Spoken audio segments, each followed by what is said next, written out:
Mesdames, Messieurs, bonsoir, bienvenue à cette grande édition d'information sur la télévision Labari.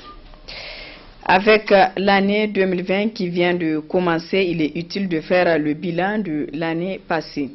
Sur ce point, Nouha Arzika donne son appréciation de la situation sociopolitique de notre pays, particulièrement le non-respect de la Constitution par les autorités et la situation sécuritaire. Le reportage avec Ali Cissé Ibrahim et Chebou Guissou. L'année 2019 est partie à jamais et bienvenue à l'année 2020.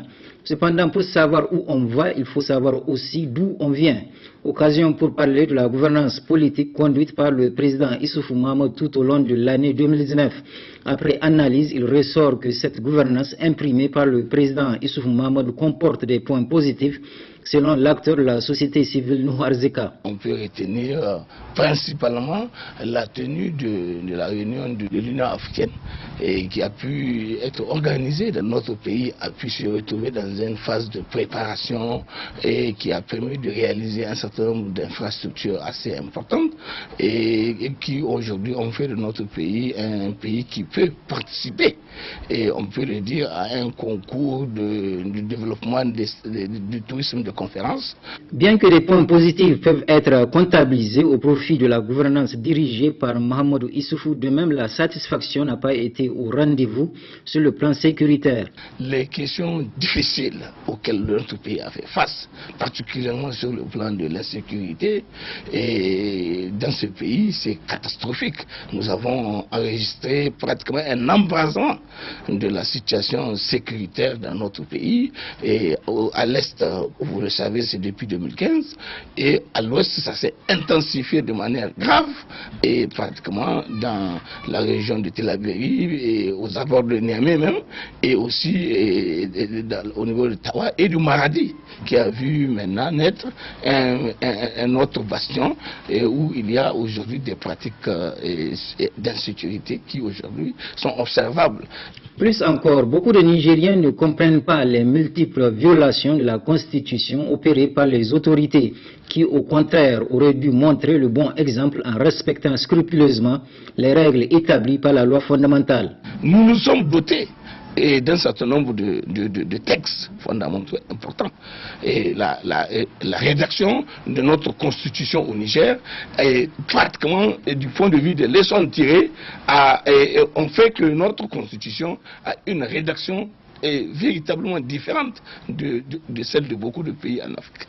Et malheureusement, le drame, c'est que beaucoup de nos compatriotes ne lisent pas les textes, ils ne connaissent pas leurs droits et leurs devoirs, et particulièrement au niveau des autorités. Quand vous entendez souvent les autorités parler de la nécessité de respecter la loi ou de faire recours aux moyens juridiques, mais vous êtes surpris de constater que c'est les mêmes qui parlent de la loi, qui posent des actes gravissimes de violation des lois et règlements de la République.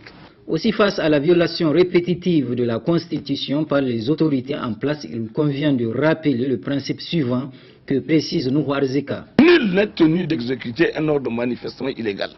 Et une loi a été prise pour définir qu'est-ce que c'est qu'un ordre manifestement illégal. Et à partir de ce moment-là, quelqu'un ne peut pas se permettre de croire que lui, parce qu'il est par exemple président de la République, qu'il considère que toute la République c'est sa propriété.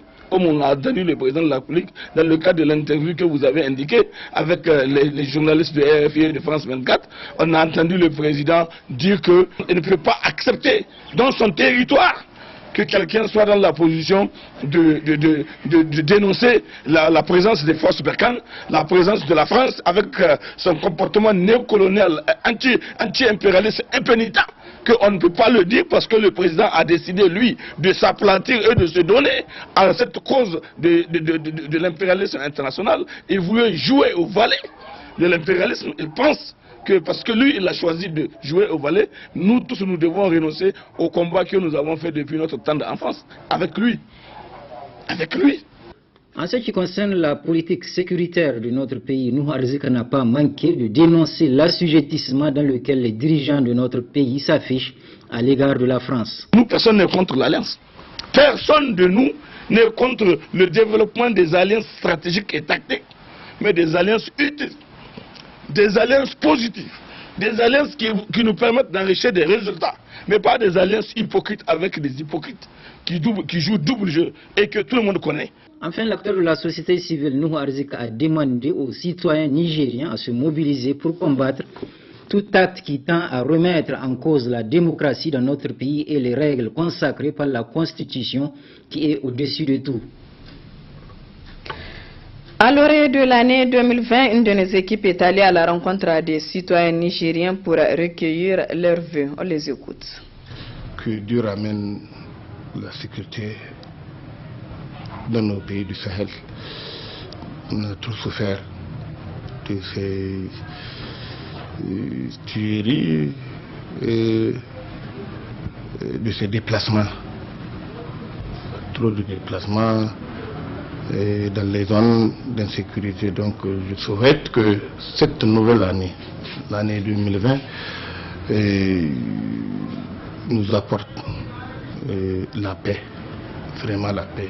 Nous en avons besoin. Et au-delà de la paix, de la santé et la prospérité et surtout beaucoup de succès pour nos dirigeants et pour nous aussi, pour tout le monde. Et je souhaite que les élections qui s'annoncent de 2021 soient vraiment une réussite. La classe politique, il faut qu'on arrive à nous réconcilier, que nos leaders politiques arrivent à se réconcilier, en se réconciliant, qu'ils arrivent à réconcilier tout le pays, tout le peuple. Je souhaite de tout mon cœur d'abord une paix. Parce que sans paix, je pense que rien n'est possible. Et je souhaite aussi longue vie à tous les citoyens. Le plus gros souhait que je dis, je réitère encore, c'est surtout la paix. Vous n'êtes pas sans le savoir ce qui se passe ces derniers jours-ci.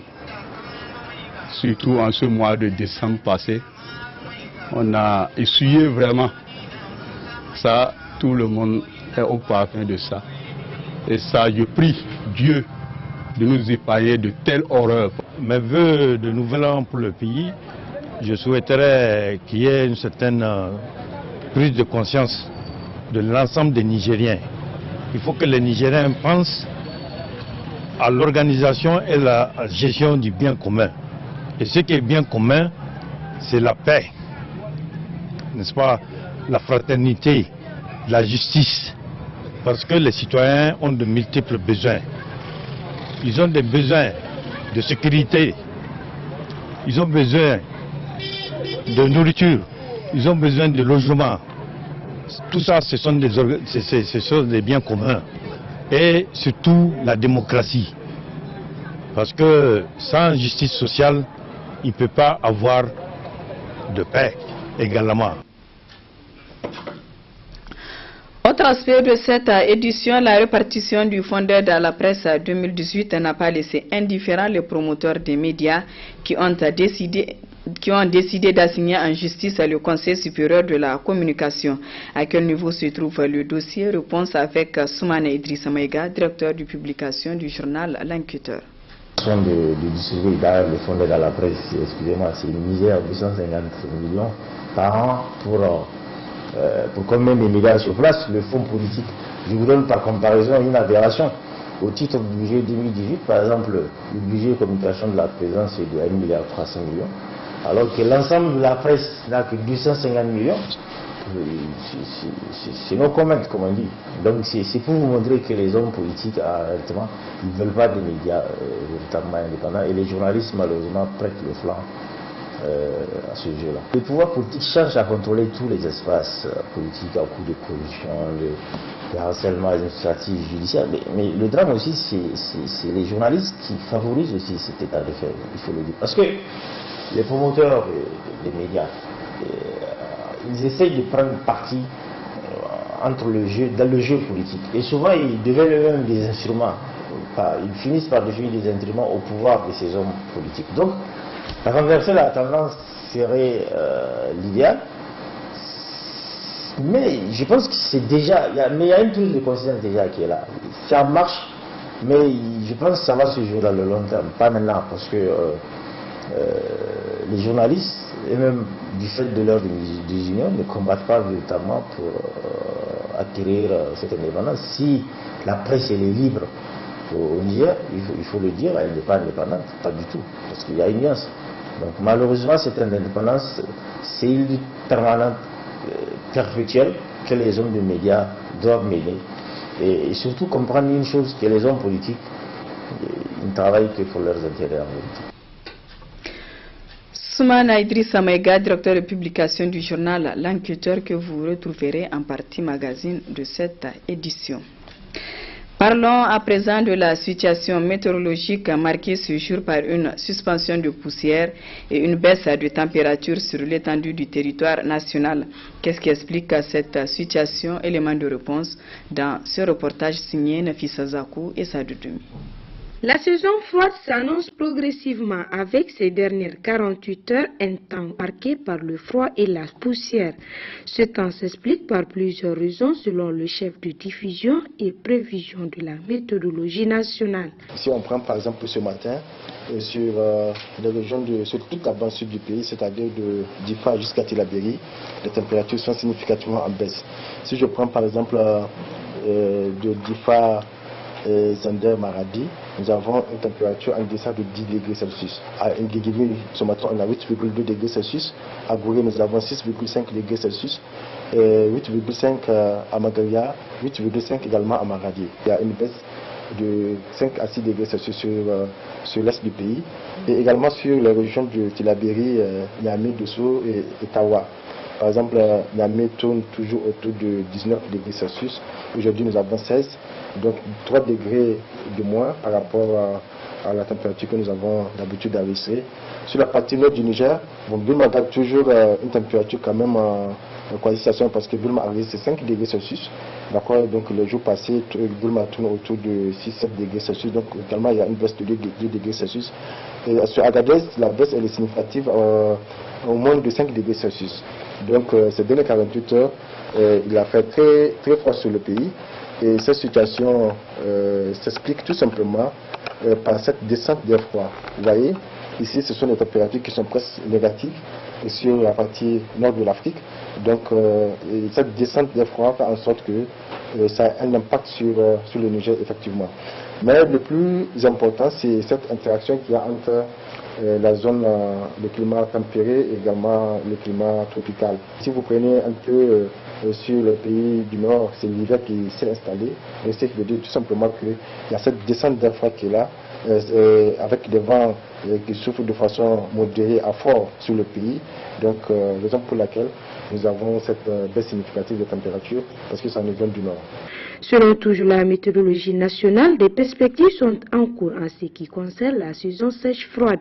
À partir du lundi, il y aura quand même une amélioration, c'est-à-dire cette langue que vous voyez, parce que ici nous avons presque des températures négatives. Ce qui est bleu, plus c'est bleu, plus la température elle est en baisse. Donc il y aura cette descente pour la première semaine. Maintenant, à partir du 6 janvier, on va constater quand même une légère remontée de la température, n'est-ce pas, sur le pays. Jusqu'à fin janvier, début février, il y aura toujours ce temps-là qui va prévaloir. Cette année, pour le mois de novembre, a été quand même un mois froid par rapport à l'année passée. Et maintenant, les tendances de cette première semaine de janvier nous permettent de dire que le mois de janvier 2020 risquerait d'avoir aussi cette tendance.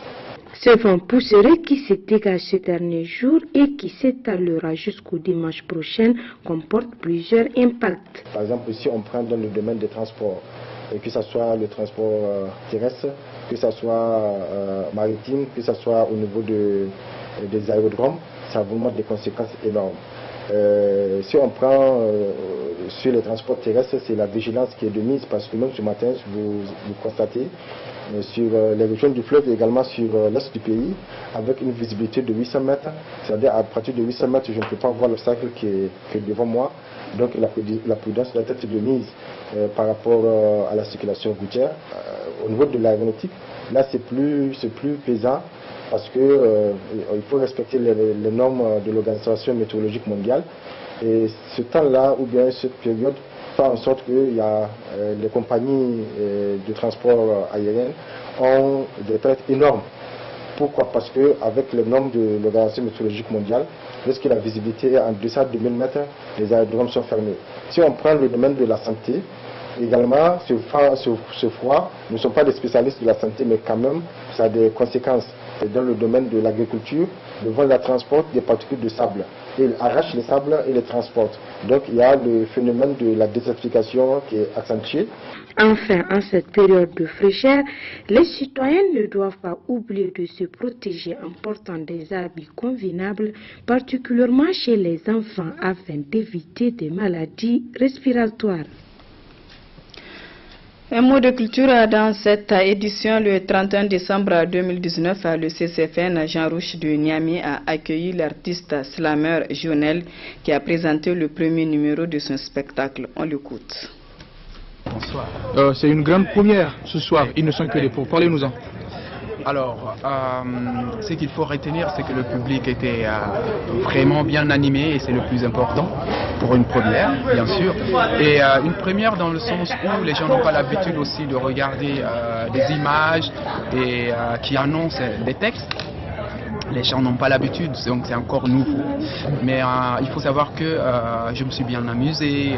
J'étais heureux aussi de me retrouver avec ce public qui était là aussi, je pense, que pour écouter, qui était là, qui prêtait l'oreille aussi et qui sait surtout prêter l'oreille. Ça va être quoi la suite pour Ils ne sont que les pauvres? Alors la suite, il faut le savoir que là maintenant on va en France et donc le 8 déjà j'ai une date en France et le 2 et le 3 avril j'ai des dates à New Jersey donc aux États-Unis et le mois de juin aussi ça serait aux États-Unis.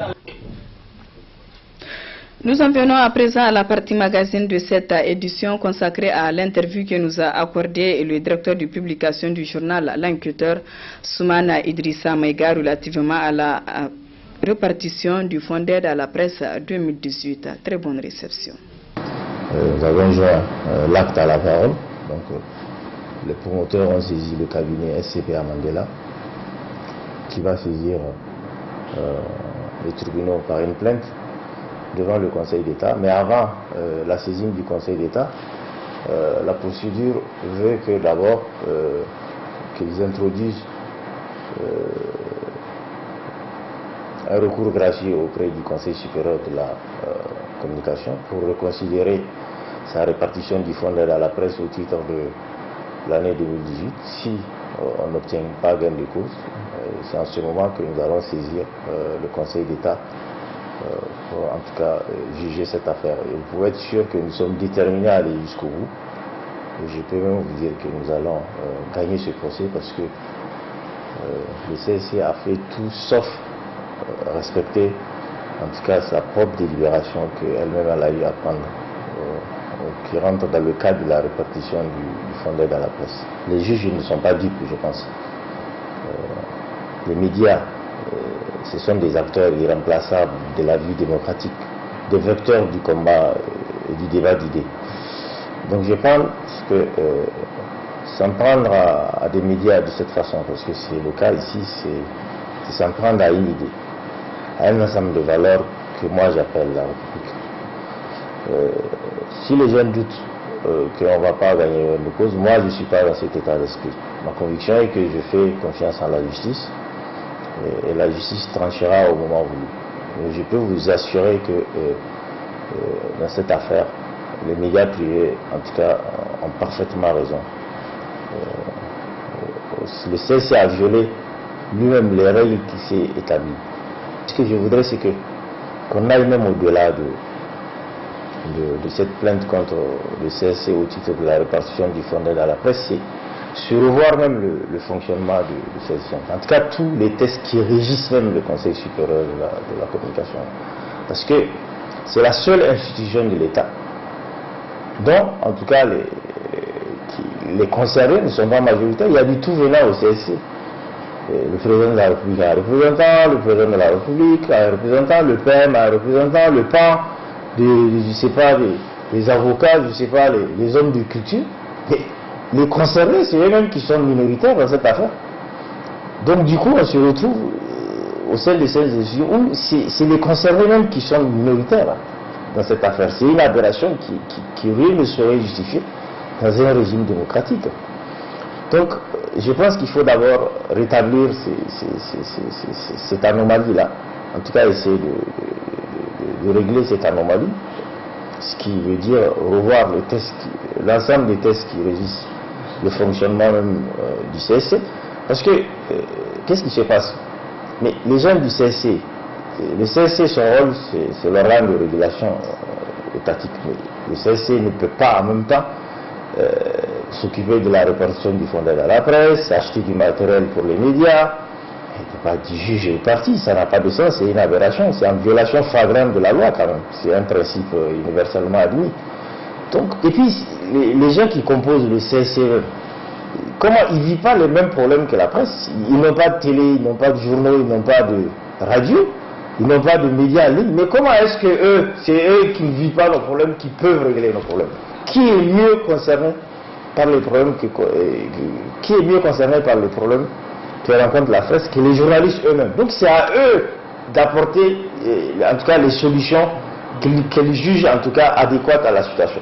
Donc ce n'est pas des gens qui sont à des années-lumière des préoccupations qu'ils vivent et des difficultés que rencontrent les médias qui vont décider à notre place. Ça n'a pas de sens. Et tout ça, malheureusement, ce système bancal et archaïque qui est en cours, malheureusement, c'est lié au fait de la désunion des médias. Parce qu'ils ont compris une chose, les médias sont désunis, malheureusement. Et la faiblesse aussi des médias.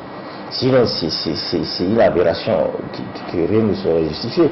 Donc je pense que, après cette plainte contre le CSC, nous allons envisager en tout cas comment en tout cas trouver la piste pour essayer de rétablir en tout cas les droits des hommes des médias au sein de cette institution. Il aide indirect et les gens l'ont accepté sans coup férir, ça n'a aucun sens. Mais aujourd'hui, les politiciens qui gèrent ce pays par une classe politique corrompue, totalement incompétente, c'est pas à eux de décider ce que les médias doivent, comment s'il est droit direct ou indirect pour les médias.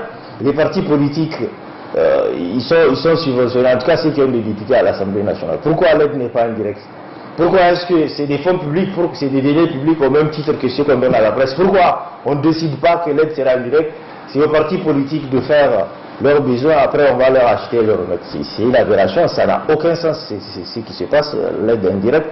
Donc les médias portent l'intérêt général au même titre que cette classe politique corrompue dont je vous parle, totalement incompétente, je le dis, qui gère en tout cas ce pays et qui s'interchange au gré des élections. C'est un fait.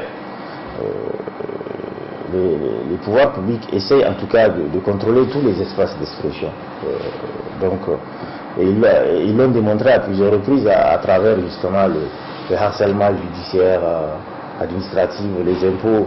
Les médias ont eu affaire aux impôts récemment, et puis par la corruption aussi, l'achat des médias.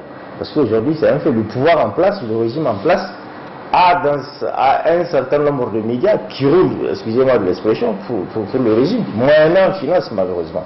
Donc c'est une corruption active même des médias qui est réprimée par la loi, mais qui continue malheureusement.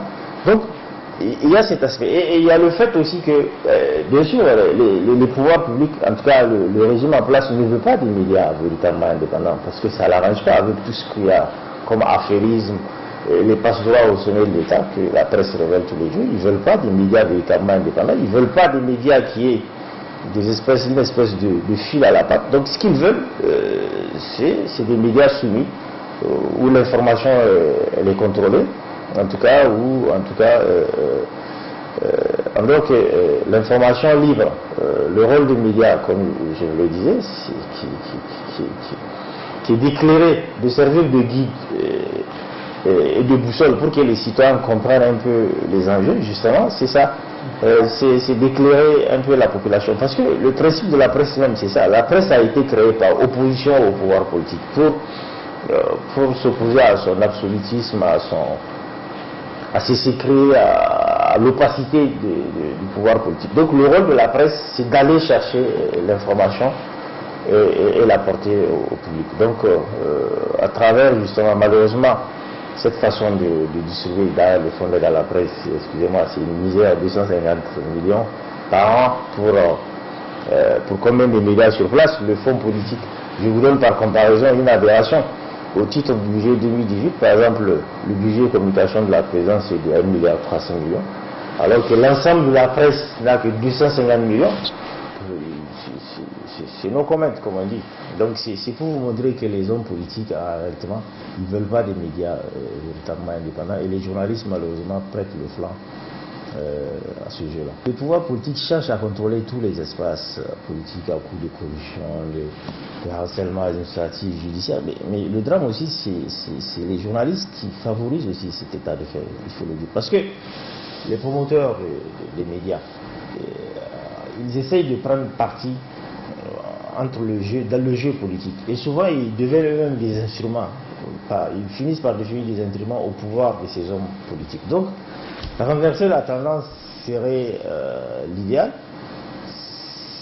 Mais je pense que c'est déjà... il y a une prise de conscience déjà qui est là. C'est en marche, mais je pense que ça va se jouer dans le long terme. Pas maintenant, parce que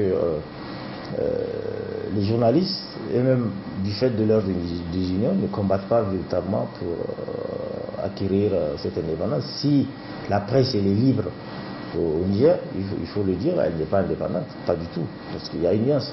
Donc malheureusement, cette indépendance, c'est une lutte permanente, perpétuelle, que les hommes de médias doivent mener. Et surtout comprendre une chose, que les hommes politiques, ils ne travaillent que pour leurs intérêts en vérité.